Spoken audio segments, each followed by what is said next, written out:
नमस्कार स्टूडेंट्स, आज हम आप लोग के लिए लाए हैं इंस्ट्रूमेंट मैकेनिक के सीटीएस का क्वेश्चंस जो कि निम्न के वेबसाइट पे डला हुआ है, उसी का एक्सप्लेनेशन यहाँ पे है। आप इन प्रश्नों को देख करके जाइए, परीक्षा में आपको निश्चित तौर पे लाभ होगा। चलिए देखते हैं पहला प्रश्न। What is the shape of mandatory sign? कहता है कि अनिवार्य संकेतों का आकार कैसा होता है। तो देखिए, इंडस्ट्री में कुछ संकेत होते हैं जिनका कोई पालन करना अनिवार्य होता है, तो उसको जब भी लिखा जाता है उन संकेतों को, तो उसको सर्कुलर बोर्ड पे लिखा जाता है। तो इसलिए इसका सही जवाब हो जाएगा सर्कुलर, यानी वृत्ताकार। अगला प्रश्न है, what is the shape of warning sign? कहता है चेतावनी साइन बोर्ड का आकार कैसा होता है। तो चेतावनी साइन बोर्ड का आकार त्रिकोणीय होता है, यानी ट्रायंगुलर होता है। किस शेप का? ट्रायंगुलर शेप का। आप रेलवे क्रॉसिंग पे जब भी गुजरते होंगे तो वहाँ पे देखते होंगे ट्रायंगुलर बॉक्स है, इस पे एक आदमी का सिर बना हुआ रहता है, फिर दो हड्डी बना हुआ रहता है। ठीक है, तो ये क्या है? खतरा का चिन्ह है। तो उसको कैसे बोर्ड पे बनाया जाता है? एक ट्रायंगुलर बोर्ड पे बनाया जाता है। ठीक है, यानी वार्निंग का साइन जब भी बनेगा तो वो ट्रायंगुलर शेप के बोर्ड पे बनेगा। अगला प्रश्न देखते हैं। कहता है कि बिजली के झटके से किसी व्यक्ति के इलाज के लिए किस चरण का अनुसरण किया जाता है। ठीक है, मतलब है कि यदि किसी व्यक्ति को बिजली का झटका लग गया हो तो क्या करना चाहिए, इन चार ऑप्शंस को देख करके। तो देखिए, इन चार ऑप्शन में जो व्यक्ति को बिजली का झटका लगा है उसको एक हवादार जगह पे लेके जाना चाहिए, क्योंकि उसको सांस लेने में थोड़ी प्रॉब्लम होती है, इसलिए उसको हवादार जगह पे लेकर जाना चाहिए। अगला प्रश्न है, what is the use of screw driver? कहता है स्क्रू ड्राइवर का यूज क्या है। तो स्क्रू ड्राइवर का यूज होता है स्क्रूज को टाइट करने या ढीला करने में, यानी स्क्रू को कसना या ढीला करना। ठीक है, स्क्रू को पकड़ने का काम ये नहीं करता है।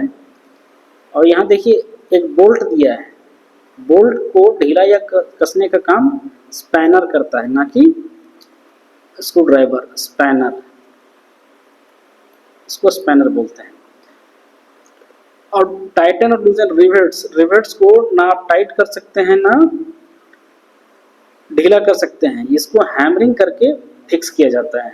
ठीक है, इसलिए रिवेट्स तो होगा नहीं, यहाँ बोल्ट है बोल्ट भी नहीं होगा, और यहाँ होल्ड है तो होल्ड नहीं करना होता है, टाइट करना होता है। ठीक है, यानी स्क्रू ड्राइवर है तो स्क्रू को ही जो भी करना है स्क्रू को करना है, तो स्क्रू को क्या करना है? टाइट करने का है। पकड़ने का काम स्क्रू ड्राइवर से आप नहीं कर सकते हैं। अगला प्रश्न है, what is the use of try square? Try square का कहता है कि यूज क्या है। ठीक है, तो ट्राई स्क्वायर से आप राइट एंगल चेक कर सकते हैं और फ्लैटनेस सब चेक कर सकते हैं। तो इनमें देखिए कि ट्राई स्क्वायर का क्या ऑप्शन दिया हुआ है, फ्लैटनेस चेक करने का है क्या? फ्लैटनेस चेक करने का ऑप्शन में नहीं है, यहाँ पे सिर्फ समकोण जांच करने का ऑप्शन में है, इसलिए समकोण जांच करना सही जवाब हो जाएगा। ठीक है, यानी ट्राई स्क्वायर से आप समतल भी जांच कर सकते हैं, समतल भी और समकोण भी। ठीक है, इस बात का ध्यान रखेंगे। ये भी सही है और ये भी सही है। अगला प्रश्न है कि पहले कट और पतले वर्कपीस को काटते समय दांतों बहुत आसानी से टूट जाते हैं।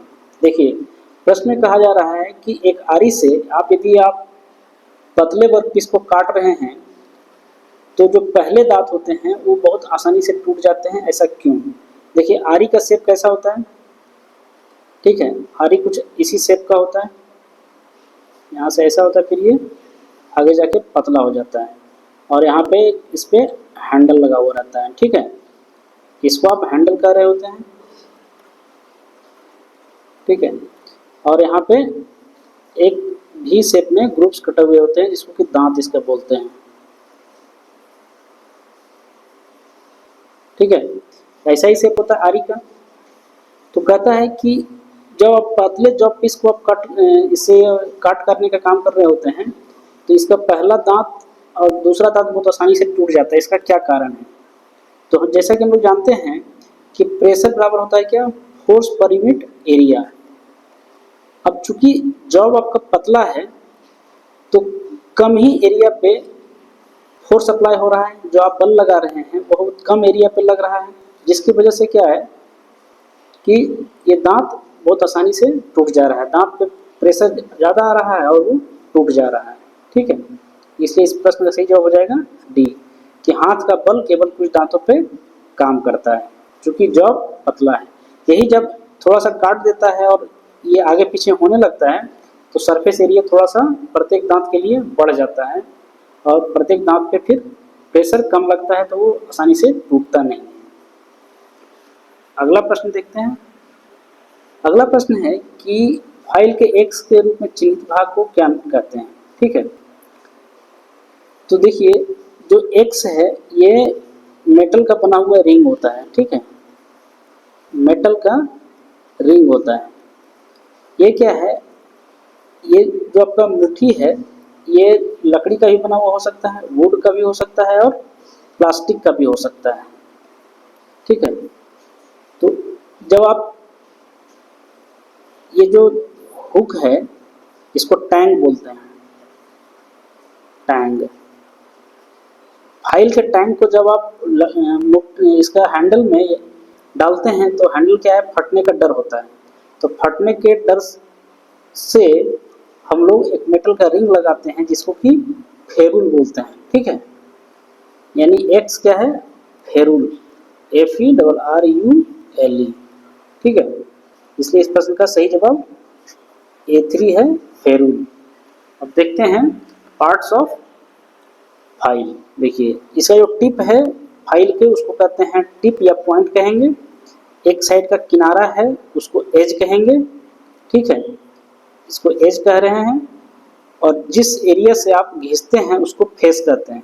ठीक है, और जहाँ पे कटिंग आपका खत्म हो जाता है उस एरिया को हिल कहते हैं। इस एरिया को हिल कहते हैं जहाँ पर कि काटने वाला दांत खत्म हो चुका होता है। और जिसको हैंडल के अंदर डालते हैं उसको टैंग कहते हैं। और जहाँ से ये टैंग पतला होने लगता है जिस पॉइंट से, ठीक है, उसको शोल्डर कहते हैं। और ये जो रिंग डाला हुआ है इसको फटने से बचाने के लिए इसको फेरुल कहते हैं। ठीक है, तो उम्मीद करते हैं कि फाइल का हर एक पार्ट आपको समझ में आ गया होगा। अगला प्रश्न है which file is use to make the job close to the finishing side. कहता है किस फाइल का प्रयोग करते हैं जॉब को फिनिशिंग साइज तक लाने के लिए। तो देखिए जो फाइल का वर्गीकरण है वो 3 प्रकार से किया गया है। पहला है शेप के आधार पे, शेप के आधार पे। दूसरा है कटिंग ऑफ टीथ के आधार पे, कटिंग ऑफ टीथ के आधार पे। तीसरा है ग्रेडिंग ऑफ टीथ के आधार पे, ग्रेडिंग ऑफ टीथ के आधार पे। ठीक है, तो इनमें से सबसे अधिक महत्वपूर्ण है आपका ग्रेडिंग ऑफ टीथ के आधार पे। ग्रेडिंग ऑफ टीथ के आधार पे पहला है रफ फाइल, रफ फाइल। दूसरा है बास्टर्ड फाइल, बास्टर्ड फाइल। ठीक है, तीसरा है second cut file, cut file. चौथा है स्मूथ फाइल, स्मूथ फाइल। पांचवा है dead smooth file, smooth file. छठा है super dead smooth file, super dead smooth file. ठीक है, तो ग्रेडिंग के आधार पे यही 6 प्रकार का फाइल है। इनमें प्रश्न पूछा जाता है कि रफ फाइल में कितना टीथ होता है, बास्टर्ड फाइल में कितना टीथ होता है, सेकंड कट फाइल में कितना टीथ होता है पर इंच। ठीक है, तो जो रफ फाइल होता है इसमें 20 दांत पर इंच होता है, 20 टीथ पर इंच, ठीक है। इसमें रहेगा बास्टर्ड फाइल में 30 टीथ पर इंच, 30 टीथ पर इंच। और उसी तरह से इसमें हो जाएगा सेकंड कट में 40 टीथ पर इंच, स्मूथ कट में 50 टू 60, 50 टू 60 टीथ पर इंच। और डेड स्मूथ में 100 टीथ, 100 टीथ पर इंच, ठीक है। तो आप इतना ही ध्यान रखिए कि रफ फाइल में 1 इंच में 20 दांत होते हैं, बास्टर्ड फाइल में 1 इंच में 30 दांत होते हैं, और सेकंड कट में 1 इंच में 40 दांत होते हैं, और स्मूथ फाइल में 50 से 60 दांत 1 इंच में होते हैं, और डेड स्मूथ में भी इसी के रेंज में होते हैं, और सुपर डेड में 100 टीथ पर इंच में होंगे, ठीक है। तो ग्रेडिंग के आधार पे इतना ही ये 6 प्रकार का फाइल है। अब कटिंग ऑफ टीथ के आधार पे देख लेते हैं। कटिंग ऑफ टीथ के आधार पे हम यहाँ पे लिख रहे हैं, ठीक है। कटिंग ऑफ टीथ के आधार पे कौन कौन सा है? एक है single cut file, single cut file, दूसरा है डबल कट फाइल,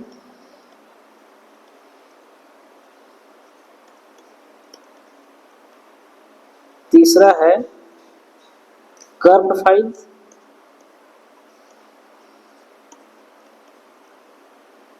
चौथा है रास्प कट फाइल, रास्प कट फाइल, ठीक है।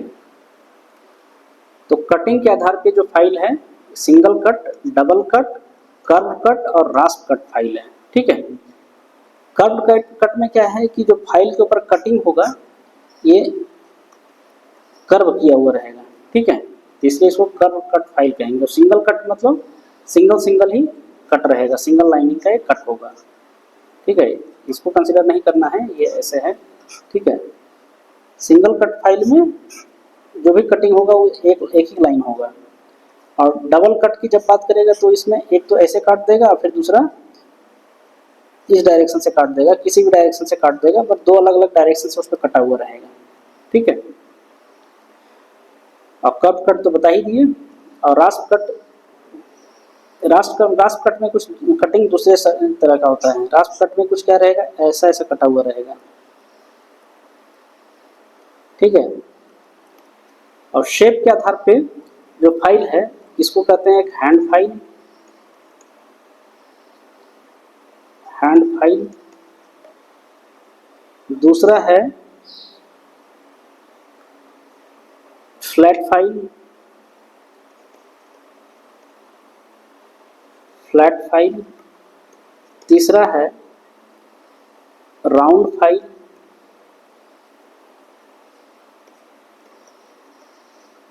चौथा है half round file, half round file, ठीक है। तो यही फाइल का मेनली प्रकार है। एक हो गया, देखिए फाइल को 3 प्रकार में बांटा गया है, कौन कौन सा? शेप के आधार पे, दूसरा कटिंग के आधार पे, तीसरा ग्रेडिंग के आधार पे। सबसे महत्वपूर्ण है आपका ग्रेडिंग और कटिंग के आधार पे, ठीक है। तो ग्रेडिंग के आधार पे 6 प्रकार का फाइल है, कौन कौन सा? Rough file, bastard file, second cut file, smooth file, dead smooth file और सुपर डेड स्मूथ फाइल। इन फाइलों का जो वर्गीकरण किया गया है पर इंच दांत के आधार पे, यानी प्रत्येक इंच पे कितना दांत है, ठीक है। तो जिसमें 20 दांत है उसको कह रहे हैं हम रफ फाइल, जिसमें 30 दांत है उसको कह रहे हैं बास्टर्ड फाइल, जिसमें 40 दांत पर इंच है उसको कह रहे हैं सेकंड कट फाइल, और स्मूथ फाइल को कह रहे हैं जिसमें 50 से 60 दांत प्रति इंच है। और डेड स्मूथ फाइल में मान के चलिए कि 60 टू 70 टीथ होते हैं, ठीक है, पर इंच में। और सुपर डेड स्मूथ में अप टू 100 टीथ पर इंच होते हैं, ठीक है। और कटिंग के आधार पे है single cut, double cut, curve file और रास्प कट फाइल, ठीक है। तो यही फाइल का वर्गीकरण है। आपको पूछा जा रहा है कि जॉब को फिनिश साइज के करीब लाने के लिए किस फाइल का उपयोग करेंगे, ठीक है। तो इसमें इस प्रश्न का सही जवाब हो जाएगा second cut file. Second cut file, क्योंकि देखिए ग्रेडिंग ऑफ टीथ के आधार पे सिर्फ यही एक फाइल है, बाकी सभी फाइल क्या है, कटिंग ऑफ टीथ के आधार पे, ठीक है। यानी फिनिश साइज से करीब लाने वाला जो फाइल होता है वो ग्रेडिंग के आधार पर जो फाइल है वो करता है, ठीक है। तो सेकेंड कट टीथ फाइल आपको फिनिश साइज के करीब में जॉब को लाएगा, इसलिए इस प्रश्न का सही जवाब सेकेंड कट फाइल है। आइए अगला प्रश्न देखते हैं। कहता है which file has the parallel edges throughout the length. कहता है पूरे लेंथ में, ठीक है। यानी एक फाइल है जो कि शोल्डर है इसका, ये देखिए शोल्डर है, ये टैंग है, और फिर यहाँ पे क्या है, टैंग जाकर के नुकीला हो गया है, अंदर नुकीला हो गया, और यहाँ पे हैंडल लगा हुआ है, ठीक है। हैंडल ऐसे लगा हुआ है और इसके ऊपर एक यहाँ पे फेरुल लगा हुआ है, और कह रहा है कि प्रत्येक पूरे बॉडी पे पैरेलल एजेस बना हुआ है, ठीक है। तो इसको कौन सा फाइल आप कहेंगे? दोस्तों आप कमेंट करके बताइए कि इस एरिया को क्या कहते हैं, एक्स को आप क्या कहेंगे, एक्स को कमेंट करके बताइए, ठीक है। तो कह रहा है किस फाइल में समानांतर किनारे पूरे लंबाई पर होते हैं, तो इसका सही जवाब हो जाएगा कौन सा, सिंगल कट फाइल, ठीक है। यानी एक ही कट इसमें बना हुआ है, तो ये सिंगल कट फाइल है।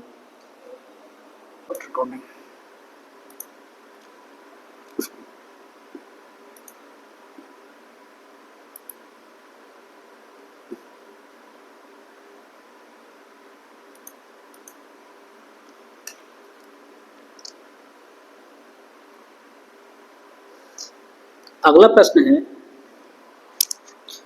प्रश्न है, which is used for filling narrow groups and angles about 10 degree. कहता है कि 10 डिग्री से ऊपर के संकीर्ण खांचे और कोण को भरने के लिए किसका उपयोग किया जाता है। तो देखिए चूंकि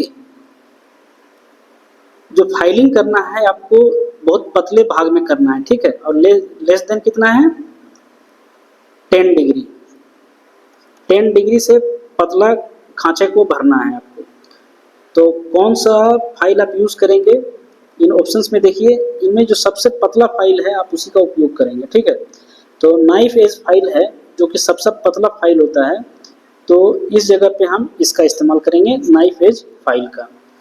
और स्क्वायर फाइल का इस्तेमाल करेंगे हम स्क्वायर स्लॉट को फाइलिंग करने के लिए, स्क्वायर स्लॉट को फाइलिंग करने के लिए।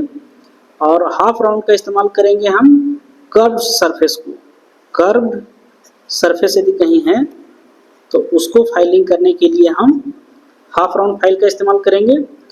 ट्रायंगुलर फाइल का हम लोग इस्तेमाल करेंगे वी शेप का जॉब को फाइलिंग करने के लिए। यहाँ पे एंगल जो होना चाहिए वो 60 डिग्री के आसपास का होना चाहिए, ठीक है।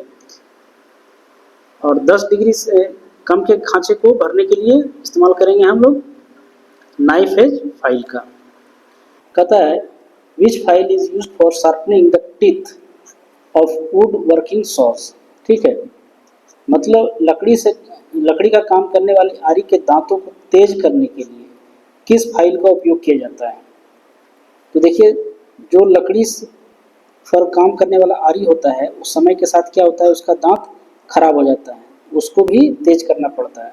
तो उस दांत को तेज करने के लिए एक दूसरी आरी का इस्तेमाल करते हैं, उसको कहते हैं मिल सॉ फाइल, ठीक है। मिल सॉ फाइल का इस्तेमाल करते हैं हम लकड़ी के आरी को के दांत को तेज करने के लिए। वो क्या करते हैं कि उसके जो आपका आरी है लकड़ी वाला उसको उल्टा रख लेते हैं, ठीक है। उल्टा रख के उसको, आरी बना हुआ ऐसा ही है, इसको प्रत्येक दांत को उसको घिसते हैं उस फाइल से, तो क्या होता है कि वो तेज हो जाता है। तो उस फाइल को हम लोग कहते हैं मिल सॉ फाइल, इसलिए मिल सॉ फाइल सही जवाब है। अगला प्रश्न है कि इस ऑपरेशन का नाम क्या है। यहाँ जो ऑपरेशन परफॉर्म किया जा रहा है इस ऑपरेशन का नाम क्या है। तो इससे क्या कर रहा है, ये फ्लैटनेस चेक कर रहा है, ठीक है। ये ट्राई स्क्वायर है, ट्राई स्क्वायर से ये फ्लैटनेस इसका चेक कर रहा है, तो इसलिए सही जवाब हो जाएगा चेकिंग दी फ्लैटनेस, ये समतलता जांच कर रहा है। अगला प्रश्न है what is the first step to rescue the person in electrical contact. कहता है कि कोई व्यक्ति यदि विद्युत के संपर्क में व्यक्ति को बचाने के लिए पहला कदम क्या है। मतलब व्यक्ति है वो क्या है, इलेक्ट्रिकल के भी कांटेक्ट में है, तो पहला कदम क्या होना चाहिए हमको कि स्विच ऑफ करें। ठीक है, स्विच ऑफ करना है। कहाँ है, स्विच ऑफ पावर सप्लाई। और उसके बाद व्यक्ति को हम उठा करके वेंटिलेटेड जगह पे लेके जाएंगे। अगला प्रश्न है which method is used for blanketing the foam to extinguishing the fire. कहता है कि आग बुझाने के लिए फोम के साथ ब्लैंकेटिंग के लिए किस विधि का उपयोग किया जाता है। देखिए, आग यदि कहीं लगा हुआ है, ठीक है, ज्वाला उठ रहा है, ठीक है, इसके ऊपर आप एक फोम डाल देते हैं। तो फोम डाल देते हैं तो क्या होता है कि ऑक्सीजन का संपर्क आग से बंद हो जाता है। जो ज्वाला उठ रहा होता है उसका ऑक्सीजन का संपर्क कट जाता है, मतलब ऑक्सीजन का यहाँ पे कमी आप करवा देते हैं फोम डाल करके। ठीक है, तो उसको कहते हैं स्टार्विंग। स्टार्विंग मतलब कमी करवाना। ठीक है, तो इसका सही जवाब हो जाएगा स्टार्विंग। अगला प्रश्न है a new hacksaw blade after a few stroke becomes loose. कहता है कुछ स्ट्रोक के बाद एक नया हेक्सा ब्लेड ढीला हो जाता है, किसकी वजह से, जिसकी वजह है क्या। हेक्सा ब्लेड क्या होता है, लोहे, कहते हैं लोहा लोहे को काटता है। ठीक है, तो लोहे को काटने के लिए जिस आरी का प्रयोग किया जाता है उसको कहते हैं हेक्सा ब्लेड। हेक्सा ब्लेड को हेक्सा में पहले सेट करते हैं और जब एक दो स्ट्रोक चलाते हैं तो क्या होता है कि फिर से इसको टाइट करना पड़ता है। ऐसा क्यों, क्योंकि एक दो बार यदि आप इसको चलाते हैं तो फिर क्या होता है इसका ये लंबाई थोड़ी सी बढ़ जाती है। ठीक है, जिसकी वजह से ये क्या होता है ढीला हो जाता है। ढीला होता है तो क्या करते हैं उसको थोड़ा सा टाइट कर देते हैं। तो कहता है कुछ स्ट्रोक के बाद नया हेक्सो ब्लेड ढीला हो जाता है, जिसकी वजह है ब्लेड का खींच जाना। इसी जवाब है इसका स्ट्रेचिंग ऑफ ब्लेड।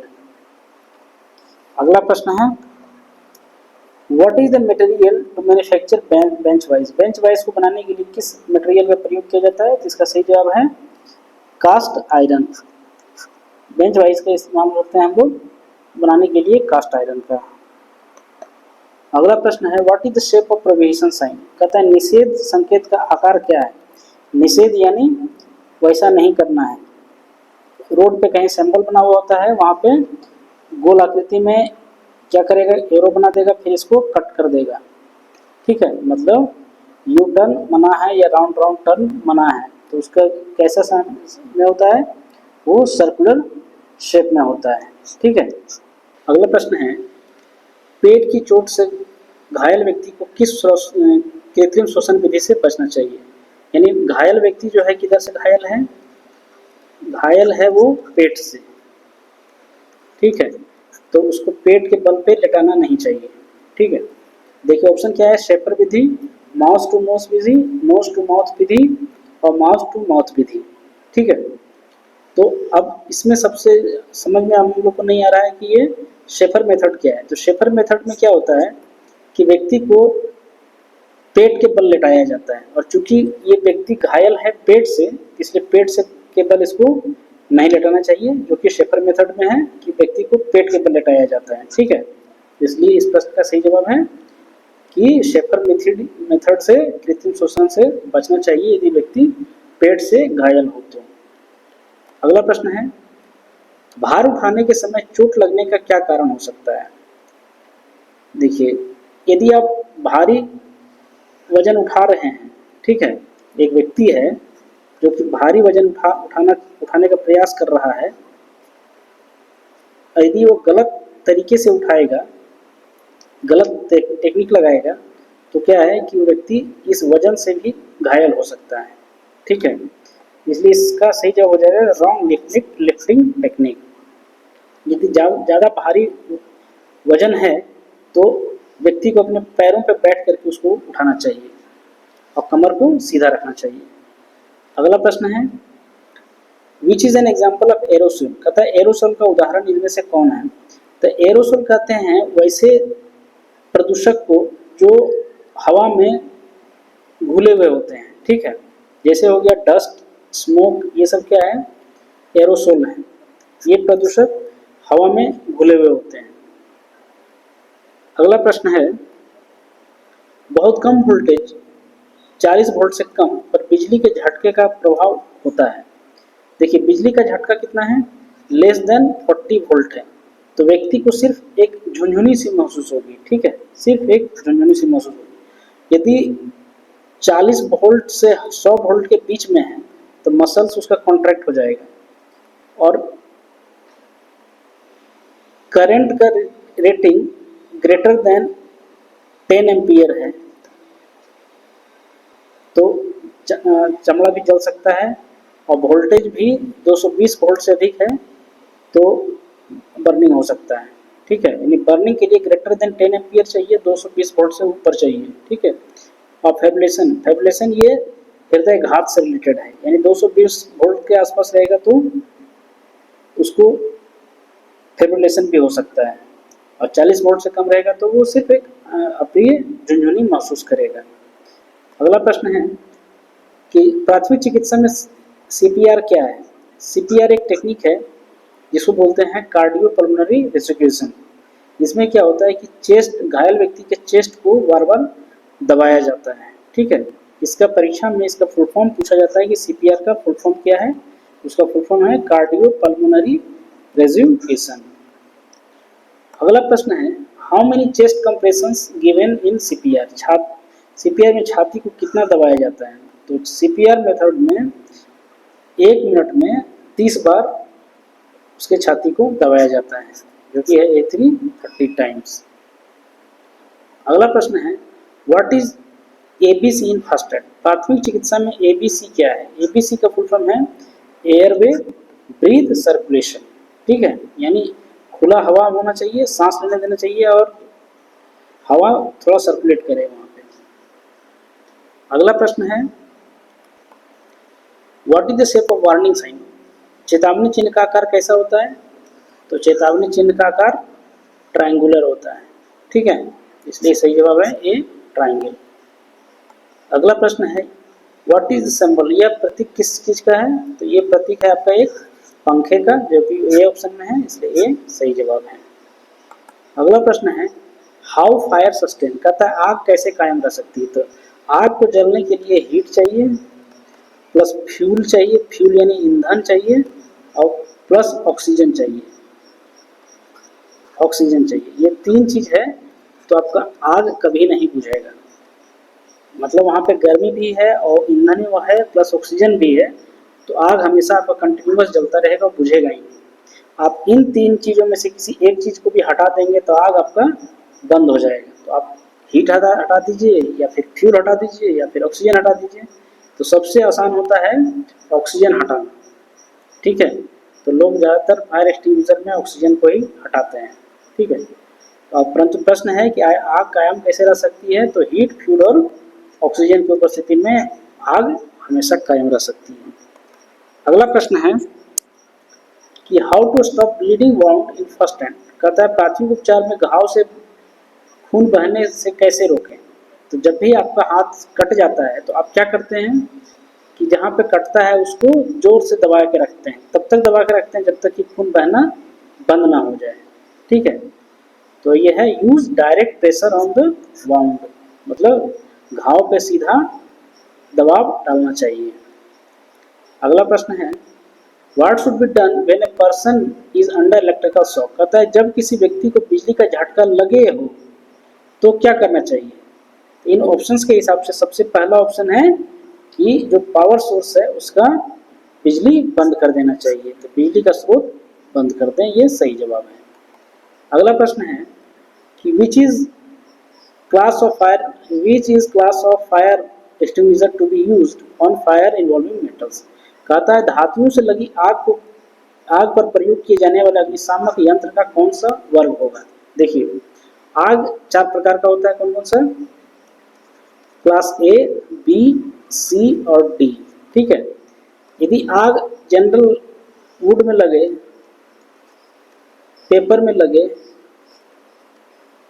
और क्लॉथ में लगे तो क्लास ए का है। ग्रीस में लगे तो क्लास बी का है। बिजली से लगे यानी इलेक्ट्रिसिटी से लगे क्लास सी है। और यदि मेटल्स में आग लगे तो वो क्लास डी का है। तो क्लास डी के आग को बुझाने के लिए क्लास डी के फायर एक्सटिंग्विशर को यूज करना चाहिए, जो कि चौथे ऑप्शन में है, डी सही जवाब है। अगला प्रश्न है, how the grades of files are classified. कहता है फाइलों के ग्रेड को कैसे वर्गीकृत किया जाता है। तो हम लोग पिछला प्रश्न में पढ़े थे क्लासिफिकेशन ऑफ फाइल। फाइल को क्या किया था, आकृति के आधार पे, शेप, कटिंग ऑफ टीथ,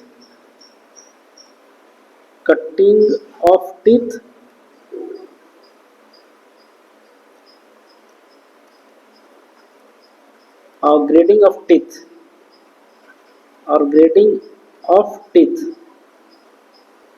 ठीक है, यानी 2-3 प्रकार से डिवाइड किए थे।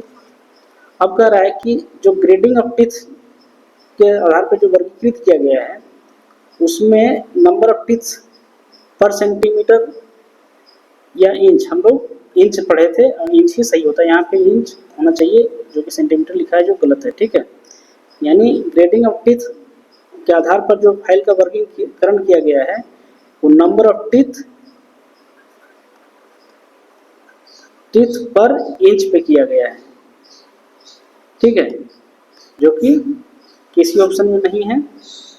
और यहाँ तीसरा ऑप्शन में नंबर ऑफ टीथ पर सेंटीमीटर, जो कि होगा नंबर ऑफ टीथ पर इंच, ठीक है, इसलिए ये 3 सही जवाब होगा। अगला प्रश्न है, which purpose triangular file use. Triangular file का उपयोग किस उद्देश्य के लिए किया जाता है। देखिए, फाइल यदि आपका ट्रायंगुलर है तो आप उसका इस्तेमाल करेंगे वैसे जगह फाइलिंग करने के लिए जहां पर ट्रायंगुलर शेप का जॉब है, यानी त्रिकोणीय क्षेत्र को फाइलिंग करने के लिए हम ट्रायंगुलर फाइल का उपयोग करते हैं। अगला प्रश्न है, how to treat burn injury. कहता है कि जलने की चोट का इलाज कैसे करें, ठीक है, मतलब व्यक्ति यदि जल गया हो तो सबसे पहले क्या करना चाहिए, उसको ठंडे पानी से धोना चाहिए, जो कि चौथे ऑप्शन में है, ठंडे पानी में डुबोएं या गूदा डालें। गूदा डालें ये भी गलत लिखा हुआ है, फ्लैश नहीं डालना है, यहाँ पे ये फ्लैश लिखना चाहता था, फ्लश विथ वाटर लिखना चाहता था तो फ्लैश लिख दिया है, ठीक है। यानी ठंडा पानी जहाँ से बह रहा हो वहाँ पे हाथ डालना चाहिए यदि जल गया हो तो। अगला प्रश्न है, how to extinguish fire due to gas और एलएनजी। कहता है गैस या एलएनजी से लगी आग को कैसे बुझाएं। तो गैस और एलएनजी से लगी आग को बुझाने के लिए हम लोग शुष्क पाउडर CO2 का इस्तेमाल करना चाहिए। सूखे पाउडर कंपनी का प्रयोग करें, ये क्या लिख दिया है समझ में नहीं आ रहा है, होना चाहिए ड्राई पाउडर ऑफ CO2, मतलब कार्बन डाइऑक्साइड के सूखे पाउडर का इस्तेमाल करना चाहिए यदि गैस और एलएनजी में आग लगी हो तो। अगला प्रश्न है, how to identify safe edge file. ठीक है, सेफ एज फाइल कहना प्रश्न में ये चाह रहा है कि एक फाइल है उसका सेफ एज को कैसे पहचानें। सेफ एज को कैसे पहचानें, सेफ यानी सुरक्षित, उस साइड से यानी कटिंग नहीं होगा, फाइल से तो कटिंग नहीं होता है, तो सेफ एज है मतलब उस तरफ क्या है कि टीथ्स नहीं कटे हुए हैं तो वो सेफ एज है। तो यहाँ देखिए किस में है, टीथ ऑन सरफेस, तो ये सेफ एज नहीं है। टीथ ऑन साइड, ये भी सेफ एज नहीं है। No teeth on any side, नहीं कुछ यहाँ एनी नहीं होगा। No side, no teeth on one side, ठीक है, यहाँ वन लिखना चाहिए। किसी भी तरफ दांत नहीं, ऐसा नहीं है। Projected teeth on one side, ठीक है, यानी वैसा साइड जिधर दांत नहीं है उसको हम सेफ एज साइड कहेंगे, ठीक है, यानी ये 3 ऑप्शन सही होगा। No teeth on no teeth on one side, ठीक है। इसका सही जवाब हो जाएगा no teeth on one side, ठीक है। एक साइड में दांत नहीं होना चाहिए, दोनों तरफ नहीं। अगला प्रश्न है how to check uneven filing. यदि एक जॉब है, इसको आप यदि फाइलिंग किए हैं, ठीक है, फाइलिंग करने के बाद इसको चेक करने के लिए कि ये सही से फाइलिंग है, मतलब ये पूरा समतल होना चाहिए इसको, यानी इसका समतलता चेक करना पड़ेगा आपको। तो समतलता आप क्या से चेक करते हैं? समतलता आप ट्राई स्क्वायर से चेक करते हैं, ठीक है। इसलिए इसका सही जवाब हो जाएगा ट्राई स्क्वायर। ट्राई स्क्वायर से आप चेक कर सकते हैं कि फाइलिंग प्रॉपर है या नहीं है। What is the name of caliper. देखिए पूछ रहा है कि कैलिपर का नाम क्या है। यहाँ पर जो इंस्ट्रूमेंट आप देख रहे हैं ये एक हिल टाइप जेनी कैलिपर है। ये जो हिल पार्ट है इसको कहते हैं हिल, ठीक है, और इसको कहते हैं टिप, टिप, ठीक है। जॉब के ऊपर यदि एक फिक्स डिस्टेंस का मार्किंग करना है तो हम हिल टाइप जेनी कैलिपर से मेजर करते हैं। ये क्या है? मूवेबल पार्ट है। ये जॉब के ऊपर ही स्लाइड करता जाएगा और टिप से इस पर एक मार्किंग लाइन खींचता जाएगा। फिर जब आप इसको कटिंग करना हो तो आप आराम से आप इस लाइन पे कटिंग कर सकते हैं। इसलिए इस कैलिपर का नाम है हिल टाइप कैलिपर। अगला प्रश्न देखते हैं what are the two classification of system of units. कहता है कि सिस्टम ऑफ यूनिट्स का दो क्लासिफिकेशन कौन सा है। तो सिस्टम ऑफ यूनिट्स का दो क्लासिफिकेशन है, एक है ब्रिटिश सिस्टम, ब्रिटिश सिस्टम, और दूसरा है metric system, metric system. British system में जो फंडामेंटल यूनिट्स हैं इसको कहते हैं फुट, ठीक है। दूसरा है लेंथ के लिए है फुट, लेंथ के लिए है फुट, मास के लिए है, मास के लिए है पाउंड, और टाइम के लिए है सेकेंड, ठीक है। इसको शॉर्ट में FPS सिस्टम भी कहते हैं, ठीक है। मैट्रिक सिस्टम में जो फंडामेंटल यूनिट्स हैं वो हैं लेंथ के लिए है मीटर, लेंथ के लिए है मीटर, मास के लिए है किलोग्राम, मास के लिए है किलोग्राम, और टाइम के लिए है सेकेंड, ठीक है।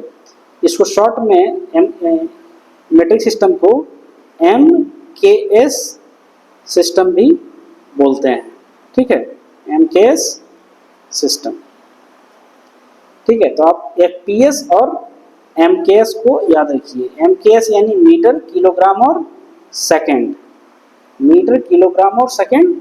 FPS फुट, पाउंड और सेकेंड, ठीक है। तो यहाँ कौन सा सही हो जाएगा?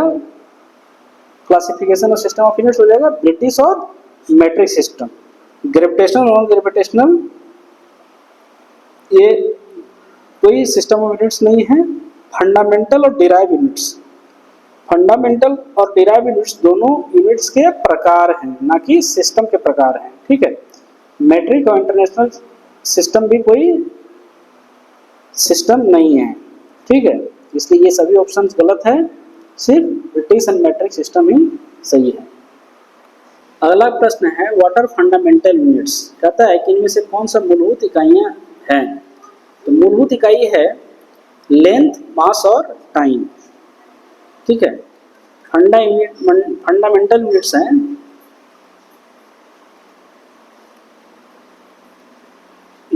हैं लेंथ, मास एंड टाइम। ठीक है, ये भौतिक जितनी भी राशियां हैं उनमें 3 ही ये राशि है जो कि आधारभूत राशि है। इन्हीं की मदद से बाकी राशियां निकाली जाती है जिसको कि डिराइव्ड यूनिट्स कहते हैं। ठीक है, अगला प्रश्न है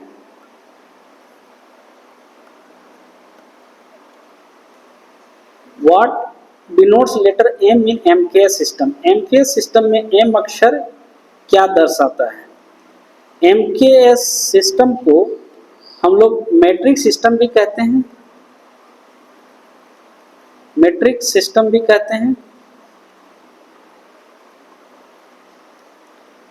जहां एम रिप्रेजेंट करता है मीटर को, के रिप्रेजेंट करता है किलोग्राम को,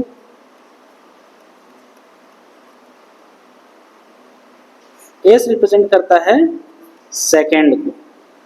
ठीक है, तो इसलिए इस प्रश्न का सही जवाब हो जाएगा A2 मीटर, जो कि A2 ऑप्शन में है। अगला प्रश्न है how many millimetres are there in 1 inch. कहता है कि 1 इंच में कितने मिलीमीटर होते हैं, तो इसका सही जवाब है 25.4 mm। ठीक है, और 12 इंच बराबर 1 फुट होता है, 1 फुट होता है, और 36 इंच बराबर 1 यार्ड होता है। ठीक है, इसलिए इस प्रश्न का सही जवाब है 25.4 mm। अगला प्रश्न है what is the square root of 529। कहता है 529 का वर्गमूल क्या है? तो वर्गमूल निकालने के लिए हम क्या करेंगे, 529 को एज इट इज लिखेंगे और पीछे से 2 संख्या का पेयर बनाएंगे। ठीक है, तो 29 हो गया और 5 अकेला रहता है, तो क्या करेंगे हम 5 को आगे एक शून्य डाल के इसका पेयर बना देंगे, और जैसे भाग देते हैं वैसे भाग देंगे इसको। ठीक है, 2 से जाएगा तो 2 दूनी 4। ठीक है, तो यहाँ 4 आया, नीचे 1, और यहाँ पे जिसने भाग दिया उतना को यहाँ पे आप लिख देंगे। ठीक है,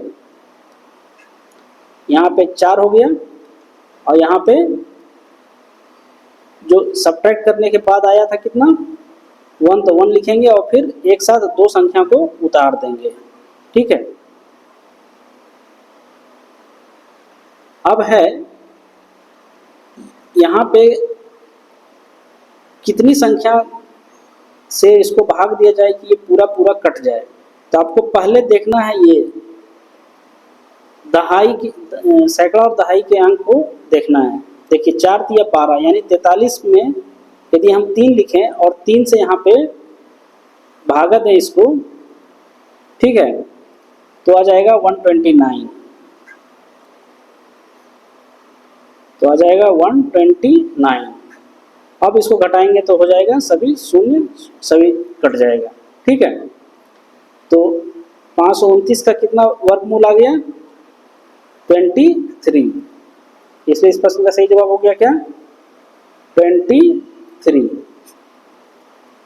यदि किसी को वर्गमूल निकालने के लिए नहीं आता है तो आप कमेंट कीजिए, हम इसको फिर से एक बार समझा देंगे। मेरा पैड है जिसमें लिखने में ठीक ढंग से बनता नहीं है। ऐसे में एक बार फिर से यहाँ पर लिख देते हैं 529 का वर्गमूल आपको निकालने का है, तो आपको क्या करना है, ऐसे लिखना है। ठीक है, और पीछे से मतलब इकाई दहाई से आपको पेयरिंग करते आना है 2 संख्या का, और 5 अकेला बच जाता है तो 5 के लिए क्या करना है, इसके आगे में 0 डाल के पेयरिंग कर देना है। और देखिए देखना है कि ये सबसे पहले किससे कट रहा है, तो 2 से कट रहा है, तो 2 दूनी 4, और इस 2 को नीचे लिखना है, ठीक नीचे इसके, और इन दोनों को ऐड करना है। ऐड करने के बाद यहाँ पे लिखेंगे, और जो 4 आएगा तो 4 को यहाँ लिखेंगे और इसको आपस में घटाएंगे, तो आएगा कितना 1। अब भाग में क्या करते थे, आप एक संख्या को उतारते थे, यहाँ पे उतारना है आपको 2 संख्या को, तो उतारेंगे एक साथ 29 को। ठीक है, अब आपको देखना है कि यहाँ पर जो संख्या है उसको कितना से गुना किया जाए कि 129 एक साथ आ जाए। तो देखिए ये 4 है और यहाँ 3 है, यानी 4 3 12, तो संख्या को आपको यहाँ लिखना है 3, यानी हो गया संख्या कितना 43। 43 को 3 बार देंगे भाग तो 129 आ जाएगा। ठीक है, देखिए 129 आ गया, और इसको क्या करेंगे आपस में घटाएंगे, घटाएंगे तो क्या है, ये भी शून्य हो जाएगा, ये भी शून्य हो जाएगा, ये भी शून्य हो जाएगा। और ये जो आप 3 लिखे थे, आप चाहें तो यहाँ पे जोड़ सकते हैं, यानी हो गया 46। अब आगे की कोई संख्या होती तब 46 के बाद एक साथ हम सभी उतारते हैं यहाँ पे। ठीक है, लेकिन आगे कोई संख्या है नहीं, तो यहाँ पे ये जोड़ने की आवश्यकता नहीं है, और 23 इसका वर्गमूल हो जाता है। ठीक है, अगला प्रश्न है convert 0.456 decimal fraction into percentage. Percentage में बदलने के लिए, परसेंटेज में बदलने के लिए डेसिमल नंबर सिस्टम को क्या करते हैं, 100 से गुना करते हैं। डेसिमल को, डेसिमल में जो संख्या लिखा हुआ है उसको 100 से मल्टीप्लाई करते हैं। अब देखिए यहाँ पे संख्या कितना लिखा हुआ है डेसिमल में आपको 0.456, तो 0.456 इंटू 100 आप करेंगे तो कितना हो जाएगा, ये हो जाएगा 45.6%, जो कि ए ऑप्शन में है, इसलिए ए ऑप्शन बिल्कुल सही है।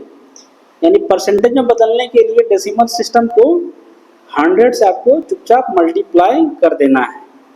ठीक है, इसको ये कैसे हुआ, यदि आप किसी को समझ में नहीं आ रहा है तो हम बता देते हैं।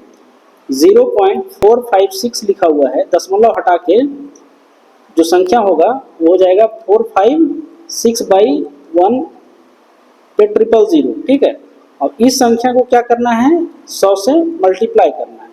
तो 100 से मल्टीप्लाई करोगे तो 2 शून्य कट गए, और फिर नीचे 456/10 है, तो इसको आप लिख सकते हैं 45.6, और परसेंटेज को प्रतिशत में ऐसे लिख सकते हैं, इसलिए ये ऑप्शन बिल्कुल सही है। अगला प्रश्न है identify the conventional symbol of material. यहाँ ये जो मटेरियल का सिंबल दिया गया है उसको पहचानना है, तो ये है एक एस्बेस्टस का साइन। ठीक है, जो कि 3 ऑप्शन में है। आइए अगला प्रश्न देखते हैं, identify the conventional symbol of material. देखिए ये जो मटेरियल यहाँ पे दिया गया है, एक लकड़ी का चिन्ह दिया गया है, मतलब इस तरह का चिन्ह कहीं बना हुआ है तो समझिए कि वहाँ पे लकड़ी रखा हुआ है। ठीक है, जो कि 3 ऑप्शन में है, तो 3 इसका, लकड़ी इसका सही जवाब हो जाएगा। अगला प्रश्न है identify the name of the instrument. यहाँ पे एक इंस्ट्रूमेंट का चित्र दिया है, आपको पहचानना है कि इसका नाम क्या है, तो इसको कहते हैं चांदा या इंग्लिश में प्रोटेक्टर। ठीक है, अगला प्रश्न है identify the name of the set square. कहता है कि इस सेट स्क्वायर का नाम बताइए। ठीक है, ये सेट स्क्वायर में ये एंगल कितना है, 90 डिग्री। ठीक है, और ये एंगल कितना है, 45 डिग्री, और ये एंगल कितना है, 45 डिग्री। क्यों, क्योंकि ये और ये दोनों बराबर है। ठीक है, और एक त्रिभुज का तीनों कोणों का योग 180 डिग्री होता है। यदि एंगल ए मान लिया जाए, बी मान लिया जाए और सी मान लिया जाए, तो angle A plus angle B plus angle C बराबर कितना हो जाएगा, 180 डिग्री। तो इसमें जो सबसे छोटा कोण है उसी के नाम पे सेट स्क्वायर बनता है। ठीक है, तो ये कितना हो जाएगा, 45 डिग्री सेट स्क्वायर। अगला प्रश्न है compass use to draw for. Compass का यूज क्या करने के लिए करते हैं, कंपास का उपयोग करने के लिए किया जाता है। तो कंपास का उपयोग हम लोग सर्किल बनाने के लिए यूज करते हैं, यानी वृत्त बनाने के लिए करते हैं। अगला प्रश्न है Which title block position is correct as a standard practice. Standard practice के हिसाब से टाइटल ब्लॉक का सही स्थिति क्या है। तो इस प्रश्न का देखिए यहाँ पे स्टैंडर्ड यही होता है, टाइटल ब्लॉक आपका राइट कॉर्नर पे, बिलो राइट कॉर्नर पे होता है, ठीक है, इसलिए ये बिल्कुल सही है। अगला प्रश्न है, to be in a job or work, नौकरी या काम में होना क्या चीज से संबंधित है? उसको कहते हैं रोजगार, ठीक है। ये सब प्रश्न है आपके इम्प्लॉयबिलिटी स्किल का, तो इम्प्लॉयबिलिटी स्किल वाले टीचर अच्छे समझाएंगे, परंतु हम तो ट्रेड वाले हैं तो थोड़ा सा गड़बड़ी हो सकता है, पर हम गड़बड़ी होने देंगे नहीं। To be in a job or work, इसको क्या कहते हैं? एम्प्लॉयड कहते हैं, ठीक है, यानी रोजगार में कहेंगे। अगला है कि जन्म तिथि, अस्थायी पता जैसी जानकारी रिज्यूमे में किसी का हिस्सा होता है, क्या चीज का? पर्सनल डिटेल्स का, ठीक है। आप अपने रिज्यूमे में जो अपनी जन्म तिथि लिखते हैं, अस्थायी पता लिखते हैं, अपने मोबाइल नंबर्स वगैरह लिखते हैं, उस सबको क्या कहते हैं? पर्सनल डिटेल्स कहते हैं। अगला प्रश्न है, एक विकास मानसिकता वाला व्यक्ति हमेशा तैयार रहता है। एक ग्रोथ माइंडसेट का व्यक्ति क्या रहता है? हमेशा सीखने के लिए तैयार रहता है, ठीक है। तो क्या है? ग्रोथ, चेंज एंड लर्न, बढ़ो, बदलो और सीखो की मानसिकता वाला व्यक्ति रहता है। अगला प्रश्न है, jobs that have become outdated in the past 5 year, कह रहा है कि इनमें से कौन सा जॉब है जो कि आउटडेटेड हो गया पिछले 5 सालों में। तो इन ऑप्शंस के हिसाब से है स्टडी बूथ। पहले सभी के हाथ में मोबाइल फोन नहीं हुआ करता था, तो लोग एक दूसरे से बात करने के लिए स्टडी बूथ पे जाते थे, परंतु अब सभी के पास मोबाइल फोन आने की वजह से क्या हुआ कि स्टडी बूथ सारे बंद हो गए, इसलिए ये आउटडेटेड जॉब है स्टडी बूथ का। अगला प्रश्न है, इथिक्स मीन्स, इथिक्स का क्या मतलब होता है? इथिक्स का मतलब होता है कि मानव आचरण के लिए क्या सही है और क्या गलत है, इसी को हम लोग एथिक्स कहते हैं। अगला प्रश्न है, वैल्यू का क्या मतलब है? वैल्यूज का मतलब है हमारे दृष्टिकोण और कार्रवाई को प्रेरित करता है, उसको हम वैल्यूज कहते हैं। मतलब आपको जो मोटिवेट करे, आपको खुद को जो मोटिवेट करे, आपके एटीट्यूड और बिहेवियर को में बदलाव लाने के लिए मोटिवेट करे, उसको आप क्या कहेंगे? उसको आप वैल्यू दे रहे हैं, यानी आप उसको मान दे रहे हैं। तो वैल्यू वही है, हमारे दृष्टिकोण और कार्रवाई को प्रेरित करता है। अगला प्रश्न है, संविधान के उद्देश्य और सिद्धांतों के बारे में संक्षिप्त विवरण कहाँ है? प्रस्तावना में, ठीक है, प्रस्तावना में है संविधान के उद्देश्य और सिद्धांतों के बारे में संक्षिप्त विवरण। अगला प्रश्न है, आइडेंटिफाई द इम्प्रॉपर टर्म, कहता है कि अनुचित पद को पहचानिए। तो अनुचित पद क्या है? Green pollution, water pollution, air pollution, sound pollution. ये देखिए, वाटर पॉल्यूशन तो एक शब्द है, एयर पॉल्यूशन भी शब्द है, साउंड पॉल्यूशन भी शब्द है, ग्रीन पॉल्यूशन कोई शब्द नहीं है, इसलिए A1 ऑप्शन सही होगा, ग्रीन पॉल्यूशन। NAPS का क्या फुल फॉर्म होता है? ठीक है, तो NAPS का मतलब है नेशनल अप्रेंटिसशिप प्रमोशन स्कीम, ठीक है, जो कि ए ऑप्शन में है, national apprenticeship promotion scheme. NAPS का फुल फॉर्म यही होता है। अगला प्रश्न है, मैन्युफैक्चरिंग में प्रमुख परिवर्तन होते हैं औद्योगिक क्रांति से, ठीक है, इंडस्ट्रियल रेवोल्यूशन से मैन्युफैक्चरिंग में बहुत तेजी से परिवर्तन होते हैं, उसको कहते हैं हम लोग इंडस्ट्रियल रेवोल्यूशन। पहला इंडस्ट्रियल रेवोल्यूशन स्टार्ट कब हुआ था? पहला इंडस्ट्रियल रेवोल्यूशन 18वीं शताब्दी में स्टार्ट हुआ था। हार्ड स्किल किसको कहते हैं? हार्ड स्किल इनमें से कौन सा आएगा?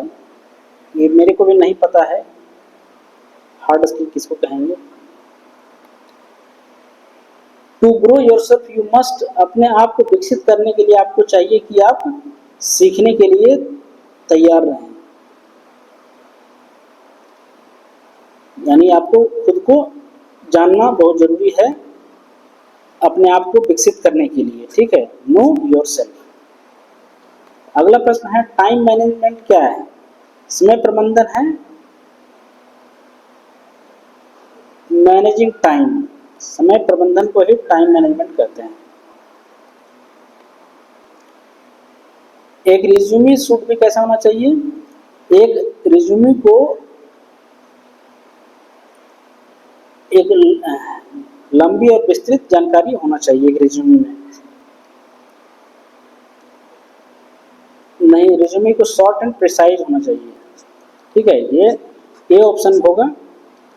एक रिज्यूमे को शॉर्ट एंड प्रिसाइज होना चाहिए। अगला प्रश्न है, किसी कार्य में किए गए कर्तव्यों और जिम्मेदारी का लिखित विवरण है जॉब डिस्क्रिप्शन। ठीक है, जेडी, जिसको जेडी आप कहते हैं कि जॉब रोल क्या है, तो किसी कार्य में किए जाने वाले कर्तव्यों और जिम्मेदारियों को उसको कहते हैं जॉब डिस्क्रिप्शंस। अगला प्रश्न है कि साक्षात्कार कॉल प्राप्त करने के बाद अगला कदम क्या है?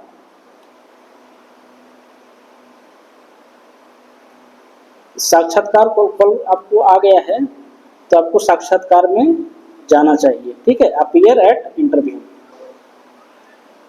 अगला कदम है साक्षात्कार में जाना चाहिए।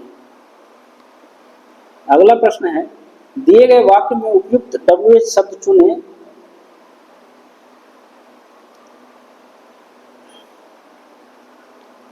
विच animal do you like? Which मतलब, देखिए विच का मतलब होता है कौन सा, कौन सा। ठीक है, और ये होता है क्यों, और ये होता है कहाँ, और ये होता है कब। ठीक है, तो प्रश्न कर रहा है कि कौन जानवर आपको पसंद है, विच एनिमल डू यू लाइक। ठीक है, तो ये होना चाहिए सही आंसर। और वाई क्यों नहीं होना चाहिए? Why animal do you like, मतलब जानवर आपको क्यों पसंद है, ये सही सेंटेंस नहीं बनता है। एनिमल आपको कहाँ पसंद है, ये भी सेंटेंस सही नहीं बनता है। और एनिमल आपको कब पसंद है, ये भी सेंटेंस सही नहीं बनता है। कौन एनिमल, कौन जानवर आपको पसंद है, ये एक सही सेंटेंस बनता है, इसलिए A1 सही जवाब है इसका। अगला प्रश्न है, दिए गए शब्द में रोहन के बाद सही विराम चुनें। Rohan, David and Ram are playing hide and seek. देखिए यहाँ पे 3 नाउन है। ठीक है, तो 2 नाउन को सेपरेट करने के लिए कॉमा का प्रयोग करेंगे। Ram, David and Ram are playing hide and seek. तो यह क्या है, रोहन, रोहन के बाद क्या आ जाएगा, अल्प विराम कॉमा आएगा। ठीक है, Rohan, David and Ram are playing hide and seek. अगला प्रश्न है, दिए गए प्रश्न में सही उत्तर चुनिए। How have you been?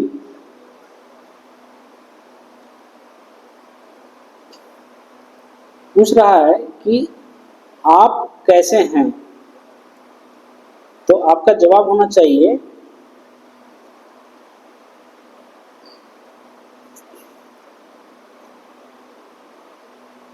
आपसे यदि कोई प्रश्न ये कह रहा है कि हाउ हैव यू बीन, यानी आप कैसे हैं, तो आपको जवाब ये देना है कि वेरी वेल एंड यू, कि मैं बहुत अच्छा हूं, आप कैसे हैं। ठीक है, इसलिए इसका ऑप्शन A1 सही होगा। अगला प्रश्न है कि दिए गए प्रश्न की सही प्रतिक्रिया चुनें। When did the accident happen? कह रहा है कि एक्सीडेंट कब हुआ, तो आपका रिप्लाई क्या होना चाहिए?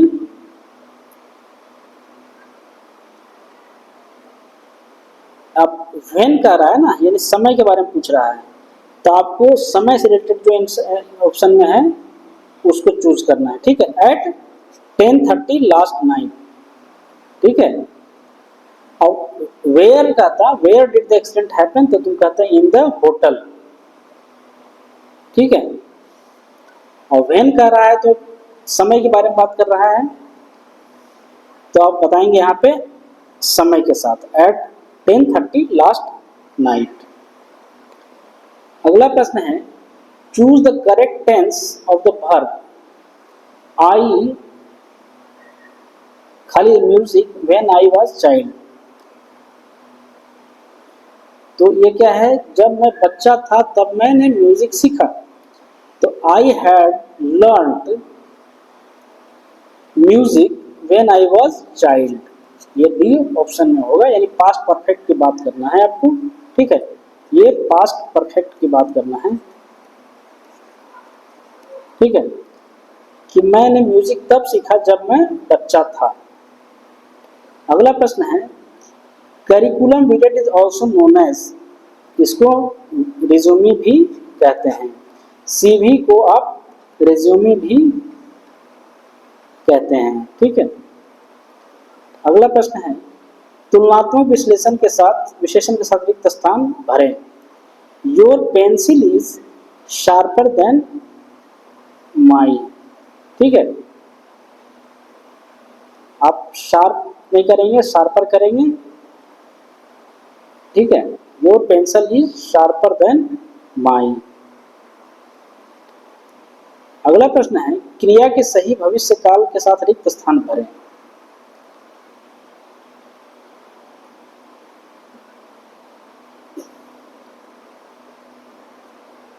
प्रश्न है कि क्रिया के भविष्य काल के साथ रिक्त स्थान भरें, तो we are going to the zoo after breakfast, ठीक है, वी है तो वी के साथ क्या है, आर आएगा, we are going to the zoo after the breakfast, इसलिए बी ऑप्शन इसका सही होगा। इस तरह से इंस्ट्रूमेंट मैकेनिक फर्स्ट ईयर का जो सेट 1 दिया हुआ है निमी की वेबसाइट पे, उसको हम पहला सेट को यहाँ कंप्लीट करवा दिए हैं। आप लोग एग्जाम में जाने से पहले एक बार पूरा देख के जाइए। धन्यवाद, मिलते हैं अगले सेट।